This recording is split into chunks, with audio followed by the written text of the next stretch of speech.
diz: volta a pescar no lugar onde o mar é mais alto. Volta em alto mar, volta a pescar outra vez. Entenda isso. Ora, Pedro poderia dizer: eu não vou, mestre, eu já estou frustrado, estou nervoso, pesquei a noite toda e nada consegui pegar. Mas Pedro diz: segundo a tua palavra, eu lançarei as redes. E Pedro, fazendo isso, ele pegou uma grande quantidade de peixe que os barcos quase vinham a pique.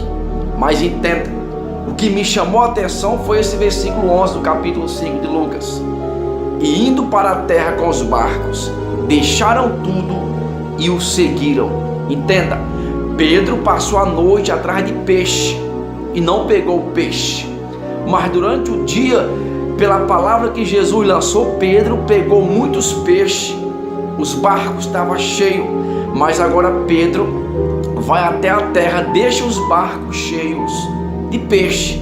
Os peixes que Pedro tanto queria, ele deixou de lado e foi seguir Jesus. Oh glória!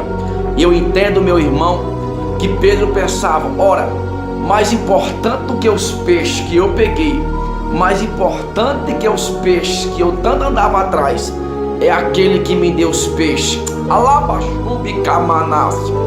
Pedro entendia que Jesus era mais importante do que os peixes que Jesus havia dado naquele momento. Tem pessoas que, quando Deus o abençoa, quando Deus o prospera, quando Deus o enriquece, ele vira as costas para Deus. Ele vira as costas para Deus, ele esquece de ser grato a Deus. Veja que Pedro reconheceu dizendo: os peixes jamais poderão ser mais importante do que aquele que me deu o peixe. Entenda isso. O dinheiro jamais poderá mais ser mais importante do que aquele que te deu o dinheiro.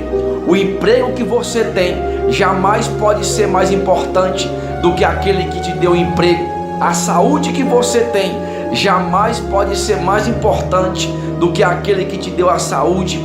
A família que você tem jamais pode ser mais importante do que aquele que te deu a família. Entenda isso nessa manhã, entenda isso nessa tarde, entenda isso nessa noite. Você lembra quando Ana orava pelo milagre?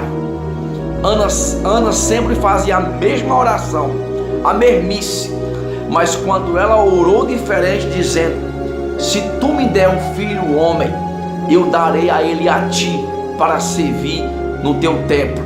Entenda isso.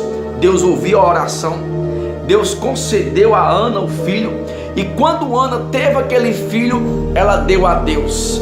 É Ana reconhecendo: mais importante do que meus sonhos, oh glória, mais importante do que o Samuel, que eu tenho o prazer de segurar nos meus braços, é aquele que realizou meu sonho, é aquele que me deu Samuel. Deus é mais importante do que todas as coisas. Não importa o que você tem ou o que você está passando, coloque Deus em primeiro lugar na sua vida. Não foi à toa que Jesus falou: aquele que amar seu pai e sua mãe mais do que a mim, não é digno de mim. Por isso que ele também fala em Mateus, dizendo: buscai primeiro o reino dos céus, e as demais coisas vos serão acrescentadas. Deus em primeiro lugar, Deus em primeiro lugar. O reino dos céus tem que vir em primeiro lugar. Pedro entendeu isso. Pedro entendeu isso. O que frustrava Pedro foi a falta de peixe. Mas agora Pedro tinha muitos peixes, o barco estava cheio. Mas ele entendeu: mais importante do que um barco cheio de peixe, mais importante do que aquilo que eu tanto procurava, eu achei o mais importante. Eu achei Jesus. Eu achei aquele que tem a palavra de vida eterna. É por isso que em outro momento, depois desse momento que aconteceu, Jesus está pregando e as pessoas começam a ir embora, e Pedro diz: o povo está indo embora. Entenda isso. Jesus disse: se vocês quiserem, vocês podem ir também. Pedro responde: para onde iremos nós, se só o Senhor tem palavra de vida eterna? Entenda, eu fico pensando que Pedro neste momento deve ter lembrado: para onde eu vou, mestre? Se o Senhor é que tem a palavra do milagre. Para onde eu vou, se o Senhor é que tem o pão? Para onde eu vou, se o Senhor é que tem a água da vida? Para onde eu vou, se o Senhor é que tem o conhecimento, a sabedoria, a força que eu preciso? Para onde eu vou? Não, eu tenho que ficar contigo, Jesus. Eu tenho que ficar com o Senhor, porque no momento que eu mais precisei, no momento que eu mais estava frustrado, o Senhor me mostrou onde estavam os peixes. Anabasebe calabás. O Senhor me mostrou o que eu precisava, o Senhor me deu o que eu precisava, e quando eu consegui o que eu precisava, eu entendi que o que eu precisava não era os peixes e nem realizar a pescaria bem sucedida. O que eu precisava era conhecer o Senhor, e uma vez que eu conheci o Senhor, que eu sei quem é o Senhor, e eu vejo o tamanho do poder que o Senhor tem, eu não vou deixar o Senhor. O Senhor é que tem palavra de vida eterna. Entenda isso nessa manhã.